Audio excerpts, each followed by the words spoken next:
Hello, friends, and welcome to What the Fringe, the podcast dedicated to all things Fringe theater. I'm your host, Lauren Hantz. Each week, I visit with a Fringe artist to hear all about their endeavors and gain insight into their process. This week, I'm visiting with Andrea Barello from Full of Grace. Full of Grace follows Father Andrea, a very peculiar clergyman, as he administers a very peculiar worship service. With hoses down of holy water and parishioners caught somewhere between a Hail Mary and a Macarena, this not-so-young padre clearly grew up in the Catholic Church and in the most Catholic country. He can't bring you to Italy with him, but he's determined to find you a place in heaven. From the creator of the award-winning Tonight, A Clown Who Wanted to Be Loved, is a new, charming, and eccentric character who will make you see church in a new light and hopefully repent of your sins. After its debut at the Orlando Fringe Winter Mini Fest and a successful tour in Australia, Father Andrea will be back in Orlando ready to show you the path to salvation. It was funny. From the beginning, people would tell me, I really like how patient you are, how you take your time. Improv, especially in the US, is very talk, very quick. And of course, I was taking my time. I was trying to process what they said in this language that was not my language. I was trying to think how I was going to say something. So I would have these long pauses that were very unusual, and people enjoyed that very much. It's also part of my energy, of my being in general, but it was also a necessity because of the language barrier. I had to take my time and figure out what was going on. So that ended up being a strength more than a weakness. Andrea Barello was born and raised in Italy, approached the world of comedy in San Francisco through improvisation, and performed with different ensembles, including the Turkish-Italian duo Eurotrash, which toured comedy festivals in the USA and Europe. When he stumbled into clowning, he immediately knew that he had found his home. In 2023, Andrea created Tonight, his first solo show. Conceived and developed in Los Angeles, it was presented between 2024 and 2025 at the Edinburgh Fringe, Toronto Fringe, Adelaide Fringe, and Melbourne International Comedy Festival. It has received great reviews and audience response and won the Montagna Fest Award at the Catena Fringe in 2024. In 2024, Andrea has started a collaboration with Clowns Without Borders in Java, Mexico, and participates in humanitarian clown projects aimed at displaced and vulnerable populations. In 2026, Andrea began his tour of his second solo show, Full of Grace. When Andrea's not clowning around in the world, he is based in Los Angeles, where he hikes in the Hollywood Hills and creates silly clown acts. Andrea, welcome to What the Fringe. Hello, everybody. Thank you for having me. Absolutely. I'm so excited to have you on the program. We kind of got connected. We were both performing at Adelaide Fringe. I saw the show and I was like, I really want to see that show. And we just quite didn't overlap at the right time. So I missed it by a day or two. And then I saw you were doing Orlando and from the US, but grew up in Italy. And I was like, this guy's super interesting. I want to have him on the program. And so thankfully you said yes. And, here we are. It is my pleasure. Good. Well, let's start chatting about your journey as an artist. So you grew up in Italy.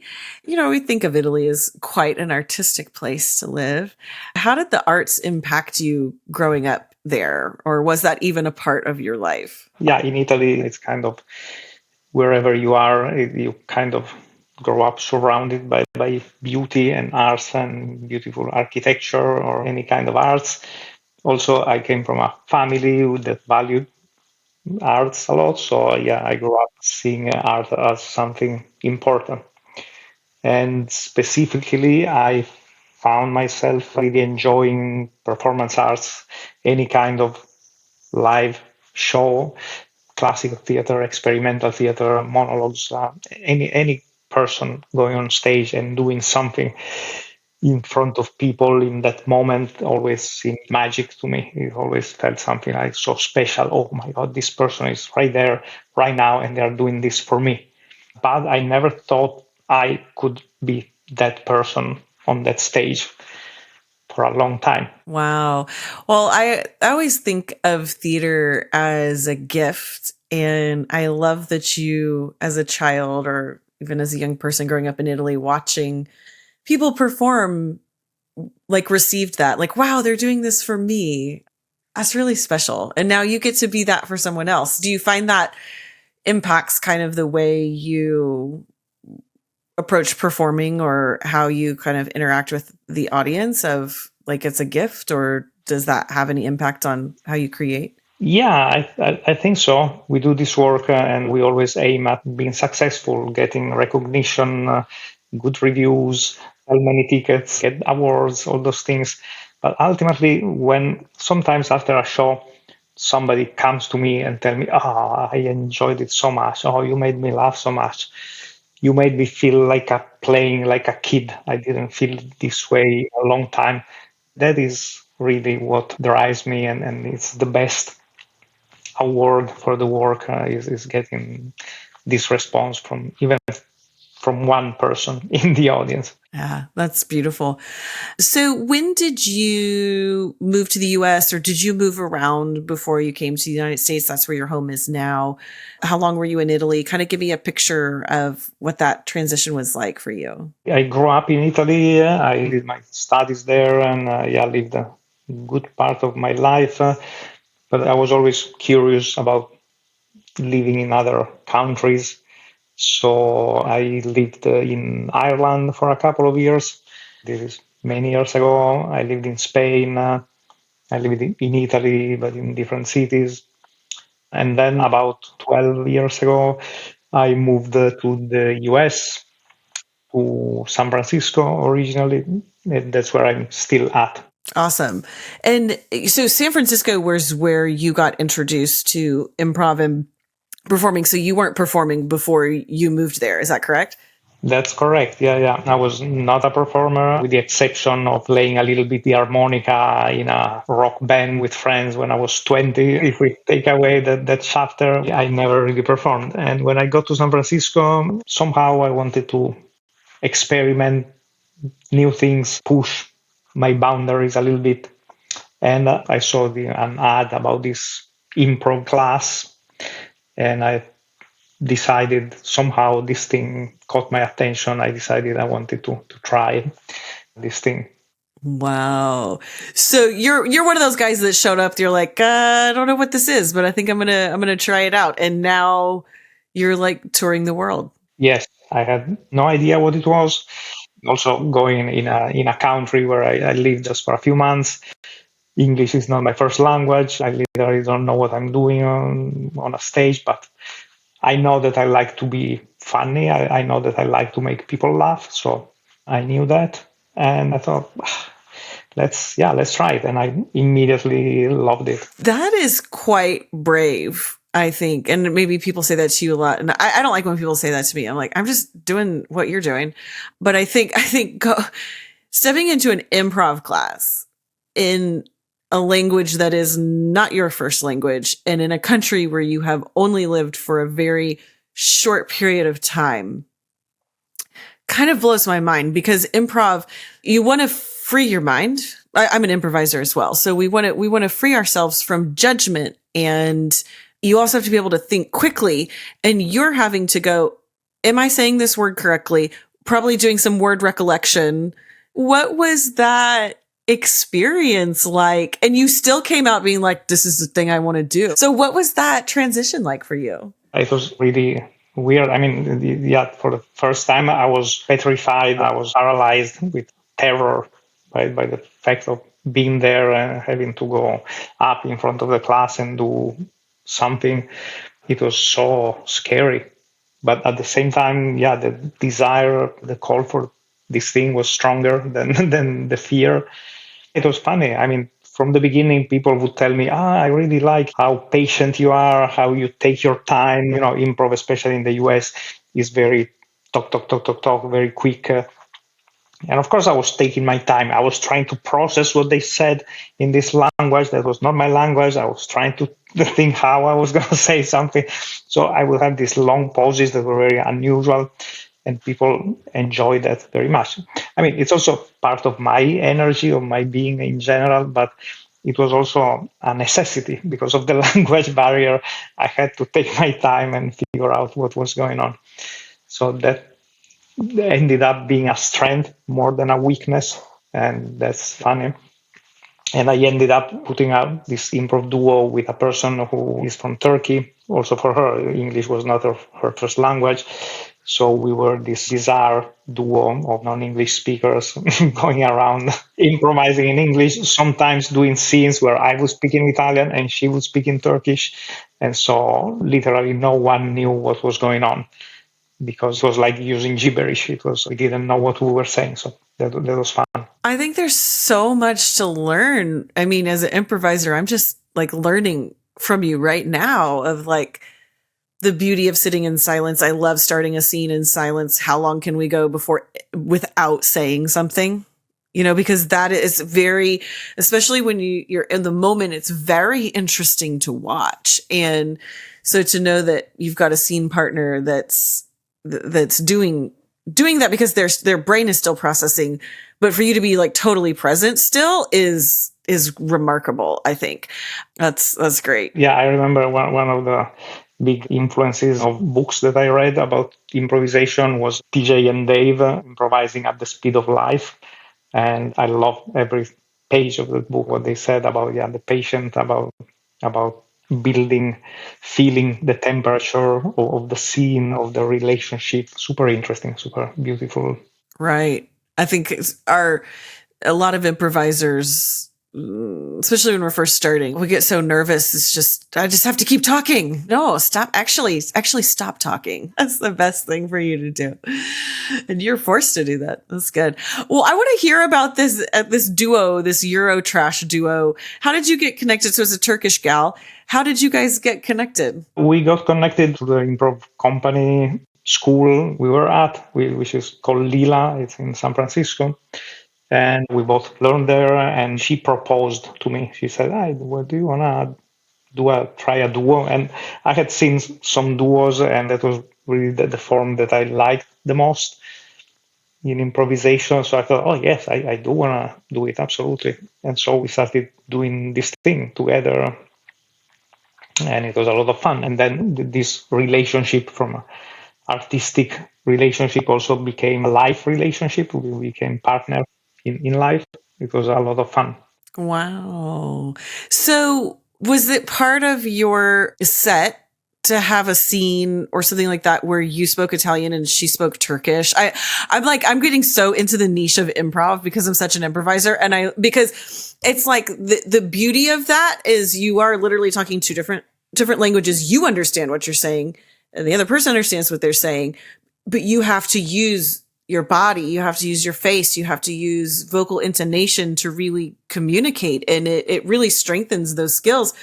So was that a regular part of what you guys did? That was, a format that, thanks to a teacher, director who helped us, we came up with this idea of starting the scenes, not always, but sometimes we would start a scene speaking our own languages. And so really, in general, you don't know what's going on when you start a scene, unless you start it with the who, what, where, the thing that I never liked. If you started as TJ and Dave, so building slowly and trying to understand what's going on, if you don't know what the other person is saying, you literally don't know what's going on. The idea was to try to find connection while navigating through this Babel tower languages.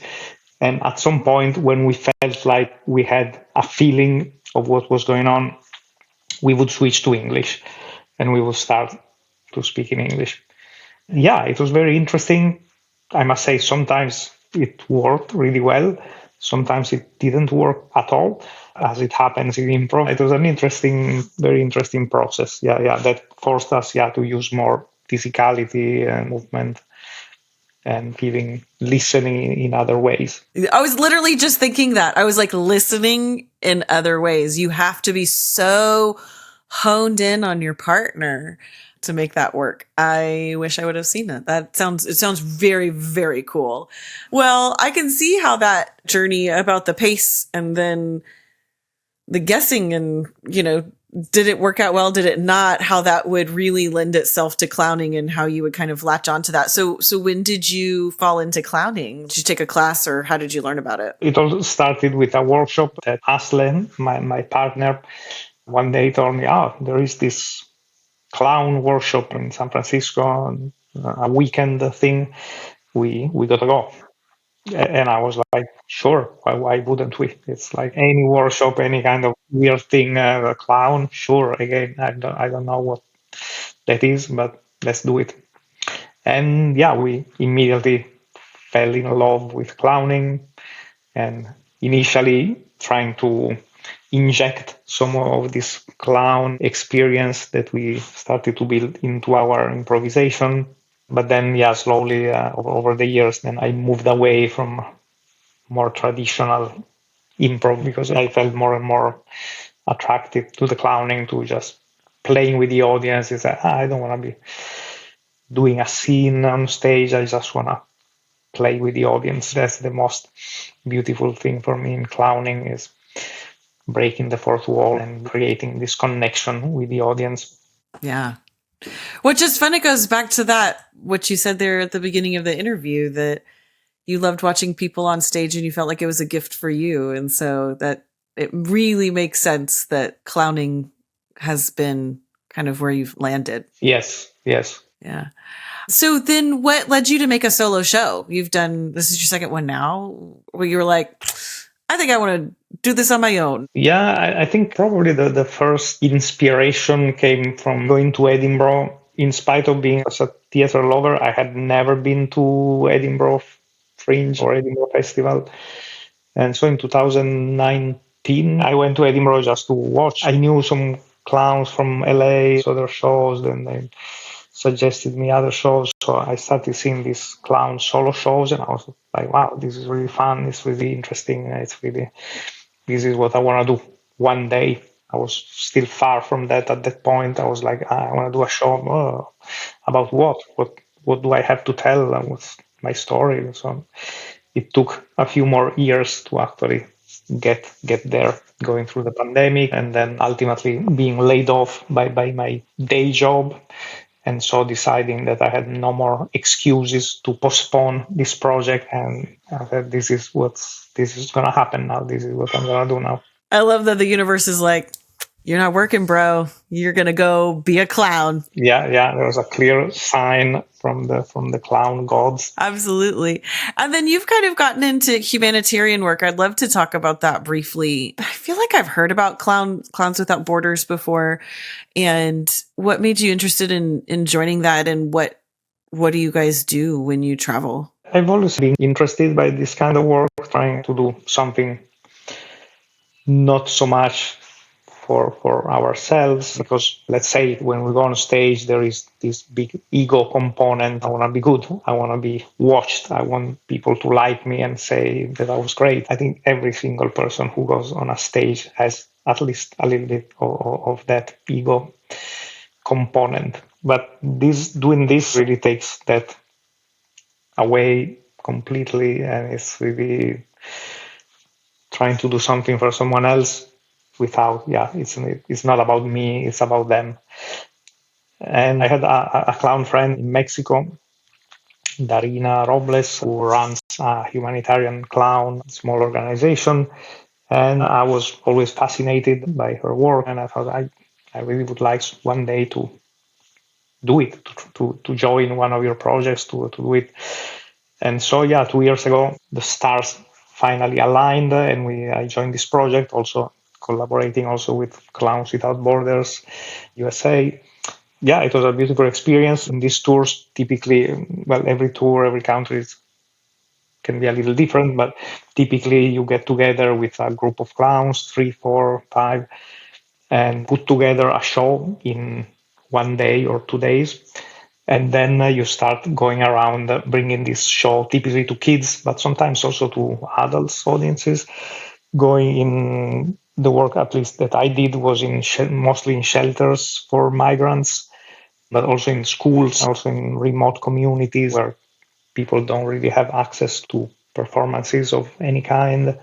And just, going there, putting up the show Survivors of Sex Trafficking. That was a very interesting and delicate audience. I mean, to me, it felt very delicate because I was really thinking, wow, I'm going to a place where I know nothing about and with people who experienced something so traumatic. And I felt like I really had to go to tiptoe.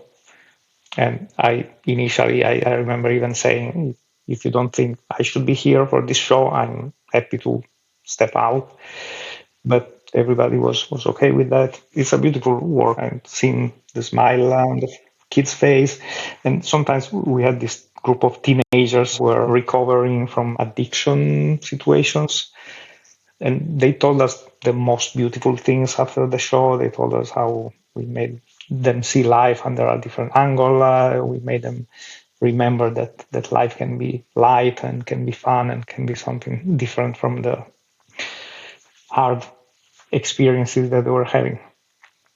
Or adult migrants who told us that they had just been walking for 3 weeks, walking miles and miles every day, or months, they were coming from somewhere hundreds of miles away, and they just came walking because they wouldn't take the train because of fear of the train being assaulted by gangs and being kidnapped, and other terrible things that happen to these people when they cross the countries south to north in America.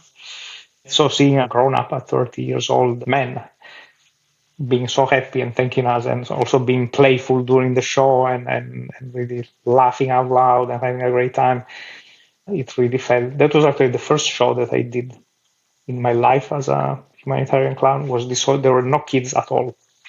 We got to this shelter and they told us there's no kids. This is the population we have right now. You know, people here come, stay for 2 days, and then they go. There's only adults and almost only men. I thought that they're going to hate us. They're going to throw everything at us.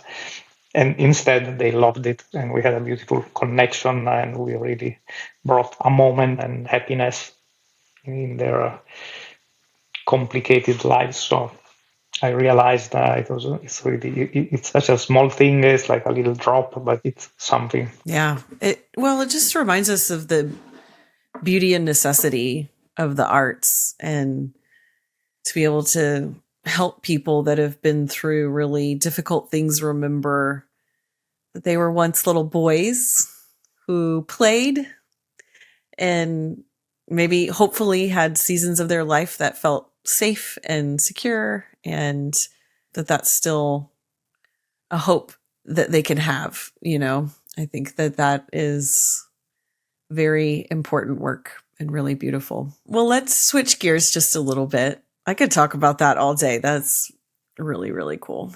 But I do want to get to your show. So let's talk about Full of Grace, which is your new show. So you've got Father Andrea. And how did you find this clown? I feel like, you know, everybody's finding their clown. What's the clown's shtick? What are they trying to do? What brought you to wanting to create, you know, a Catholic priest? It sort of just happened. I guess that growing up in Italy still is a very Catholic country, but used to be a very Catholic country. When I grew up, there wasn't really many options other than growing up Catholic. Everybody did. It's really part of my background, of my culture. And I guess I wanted to play with that and also play a little bit with this authoritative figure that a priest can be, that can be a very serious and a position of high status. And that's something that immediately can bring comedy. As a clown, especially playing with serious high status character, the comedy almost comes by itself, because in the end you are an idiot, the clown, who thinks he's a high status figure and is there to be in charge of this group of people and lead them to salvation, but he's an idiot because he's just a clown. So it's a good setup for a comedic effect. Does he know he's a clown, or does he think he's a father? This is my lack of knowing of clowning, but how aware is he that that he's a clown? That's a really good question because it's not very well defined, because there is me, there is Andrea, who has a certain awareness of why I'm there, what I want to achieve. But then there is a clown, which is a heightened and a little twisted version of me. It's still me, but it's this weird version of me who is there just to, haha, we're going to have fun. And then there is, in this case, the character on top of the clown, who is the serious priest. So it's like, the clown, I got to be serious. I'm a priest, I got to be serious. But then I immediately does something wrong because he's a clown. And so he will stumble into create problems for himself and resolve the problems in weird ways. So, does the priest know he's a clown, or does the clown know that he's me? Yes and no. In some moments, yes, because it's all happens in the same brain.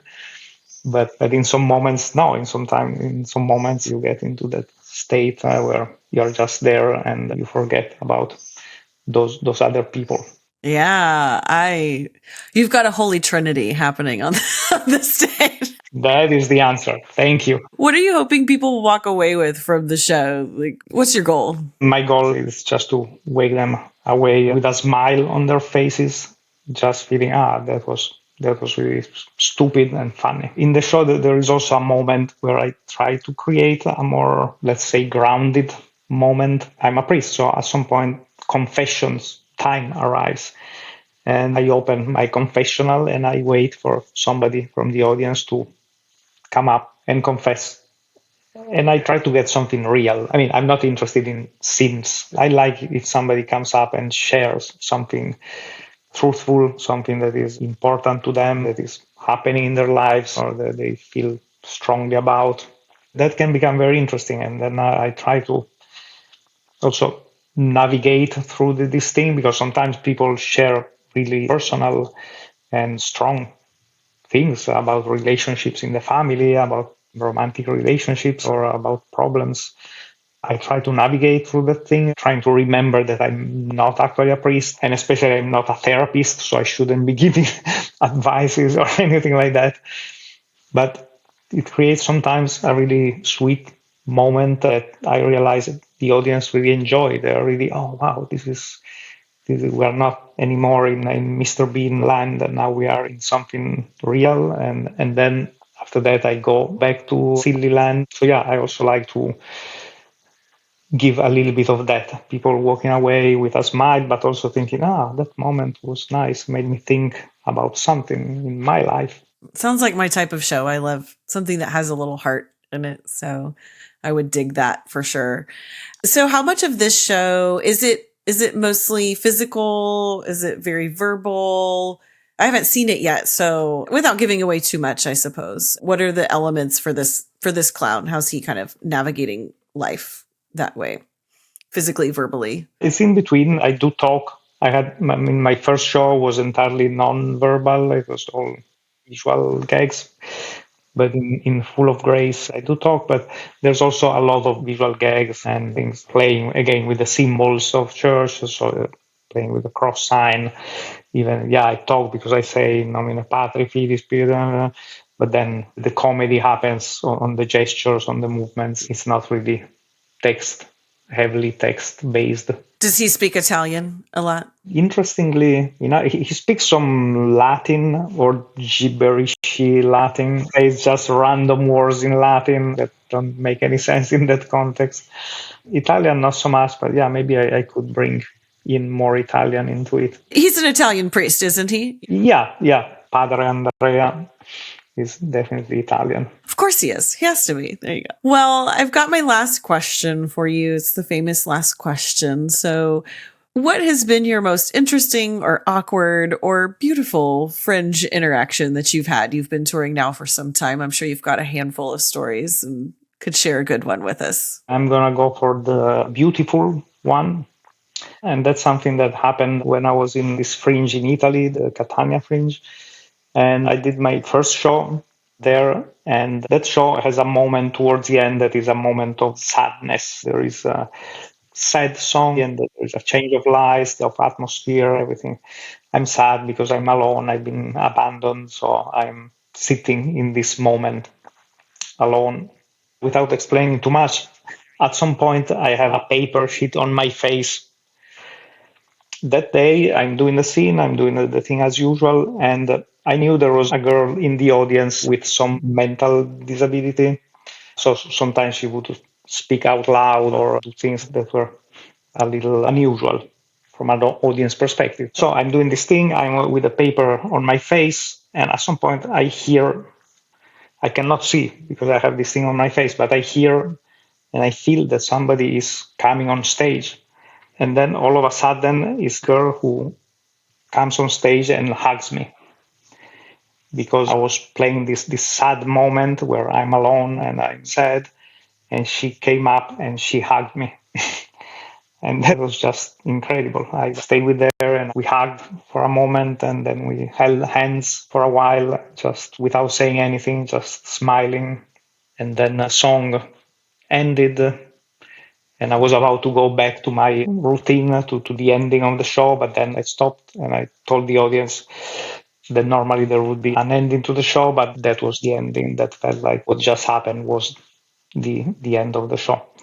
And we ended there and then we bowed together and it was a very beautiful moment that also came the day after. I had the worst show ever. It was the night before was a terrible show with no connection with the audience, no response. Everything was going wrong.